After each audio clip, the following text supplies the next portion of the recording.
Oke, assalamualaikum warahmatullahi wabarakatuh. Oke, kita akan bahas tentang ini ya, alur kerja ya. Alur kerja dari framework ini itu bagaimana ya? Kemarin itu kita sudah bahas tentang ini ya, full stack dan React API ya. Tapi kita nggak jelasin tentang alur kerjanya itu gimana sih di kalau diskemakan tuh gimana sih? Untuk lebih lengkapnya nanti akan saya perlihatkan ya. Kita bisa pindah ke sini ya, maksudnya ke Firefox saya. Nah, di sini ya, di sini kan ada ya alur kerjanya ya. Jadi ini ya, ini kan kita ya sebagai seorang developer ya. Nah, di sini kan ada internet. Kita nanti bekerja di bagian ini, yaitu ini yang akan kita kerjakan, yaitu view. View itu nanti akan akan itu ya, akan apa? Maksudnya akan berhubungan dengan rute, berhubungan dengan controller, berhubungan dengan model. Dan model itu nanti berhubungan dengan database. Jadi ini akan saling berkesinambungannya untuk pembahasan tentang web full stack ya. Ini nggak ini sih nggak tentang membahas tentang ya, karena kita membahasnya apa framework yang kita pakai itu untuk web ya. Jadi ya gini lah rutenya ya. Ini rute kita ya. Kemudian setelah kita selesai ngebikin, kemudian kita akan masukkan ke dalam internet. Nah, ke dalam internet ini kita bisa pakai web hosting, share hosting atau lain sebagainya, VPS itu juga bisa. Oke, kita akan kembali lagi ke sini ya. Kita akan kembali lagi ke pengenalannya. Oke, jadi root terus kemudian controller, terus model dan view itu ini adalah konsep dari seorang full stack ya. Jadi kita akan belajar tentang membangun back end dan front end dan juga sebagai ini. Jadi ini nanti kita akan kalau si apa full stack itu nanti dia akan bekerja sebagai back end, juga sebagai front end dan juga sebagai project manager yang menghandle proyeknya tersebut. Karena kita dalam pelajaran atau yang kita pelajari itu adalah yang sudah dipisah ya, kita kan sudah dipisah ya antara si front end dan back end, maka kita bisa enak lah ada bagian-bagian yang ngatur masing-masing.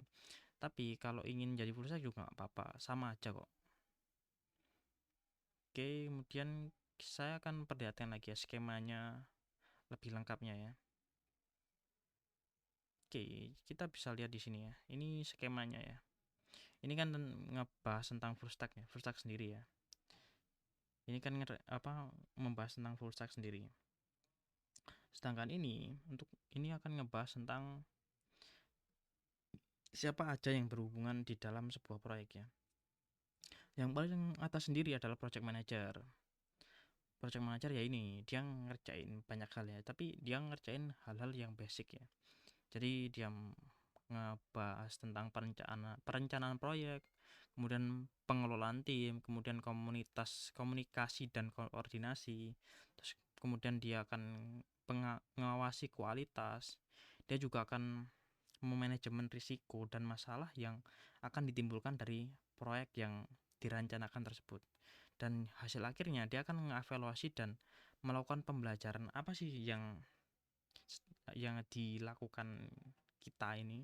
Maksudnya proyek kita kan sudah selesai. Nah, kita akan mengevaluasi dan melakukan pembelajaran lagi. Nah, ini fungsinya sih project manager. Jadi tugasnya banyak. Ya seperti ini kan, seperti gambaran di sini kan. Dia tugasnya banyak ya. Cuma kalau si project manager di bagian apa program itu dia yang ngehandle ya program aja. Jadi ini ya, dia project manager, dia ngelola yaitu project spesifikasi. Kemudian turun ke bawah lagi. Di sini ada pengembangan UI UX dan spesifikasi. Nah, pengembangan UI UX dan spesifikasi. Nah, ini front end ya. Saya lupa nambahin ininya ya. Front end. Gini ya, front end kemudian saya medium. atau large gini ya. Oke, seperti ini ya. Ini front end ya. Nah, front end ini nanti dia akan kerjanya apa? Ya ini, ngerencanain proyek, kemudian pengelolaan tim, komunikasi dan koordinasi. Oh, kok hampir sama ya? Jadi tugasnya front end ini ya hampir sama sih, cuma kan ada beberapa bagian yang beda ya. Front end kan dia kan ngurusin yaitu ini ya, tampilan tampilan ini ya, tampilan apa? Klien itu nanti diberikan tampilan seperti apa. Nah, itu tugasnya si front end. Ini kelihatannya kurang sih, saya belum ngubah ya. Oke, kita bisa turun lagi ke ini, ke API spesifikasi. Nah, API spesifikasi ini dikerjakan oleh seorang backend. Nah, backend sendiri dia sebagai programmer ya, dia kan ngebikin sebuah ini ya, maksudnya sebuah proyek yang proyeknya itu nanti terpisah dari ini ya, dari apa, dari lingkungan, maksudnya dari lingkungan apa, view dan lain sebagainya. Enggak, dia itu terpisah ya. Jadi dia kan mainnya REST API, jadi dia prosesnya adalah mengirimkan sebuah respon yang akan dikirimkan kembali ke si klien. Nah, di sini kan ada ini ya, programmer, kemudian ada logo internet, kemudian ada REST API. Nah, ini kan internet sebagai klien, kemudian REST API sebagai seorang penyampai atau seorang pelayan ya, yang ngeberikan apa yang si klien itu mau. Dia mau apa namanya? Dia mau ngelihat semua data. Nah, dia kan mengirimkan get ya, get. Kemudian resapinya get. Kemudian ini sebagai server ya. Server, kemudian dia kan ke sisi ini ya, sisi apa namanya? Sisi database ya. Nah, si database ini nanti database ini ya, si server ini nanti akan ngelihat di database itu ada apa aja. Kemudian si server ini akan mengembalikan lagi ke si klien ini lewat REST API. Jadi ini ada keterpisahannya antara si backend. Backend sendiri kan ada keterpisahannya antara internet, kemudian ada REST API, kemudian ada server. Jadi pokoknya ada 3 konsep ya, yaitu internet, REST API sebagai apa? Sebagai pelayannya, kemudian backend sebagai bukan backend sih sebenarnya. Apa namanya? Kok database. Servernya sebagai itu kan REST API menyampaikan ke dapur ada koki. Nah, seperti ini. Ya, ini kan kita anggap aja kita mau nasi padang, kan, kita mau nasi padang, kita ngirimkan ke sini, ke siapa, ke pelayan. Nah, pelayan nanti dia kan ngirim informasi tersebut ke siapa, ke koki. Nah, koki dia ngemasakin lagi, dia masak, kemudian dia dikembalikan lagi ke ini, ke pelayan, kemudian diberikan ke klien. Nah, seperti itulah gambarannya untuk si backend sendiri ya. Nah, seperti ini ya, kan ada API spesifikasi, ini pengembangan UI UX spesifikasi, kemudian project spesifikasi, seperti ini. Jadi ada 3 ya. Kalau kalau full stack kan dijadikan satu ya. Ada view, controller, model, root. Nah, seperti itu. Ini untuk pembahasan tentang ini ya.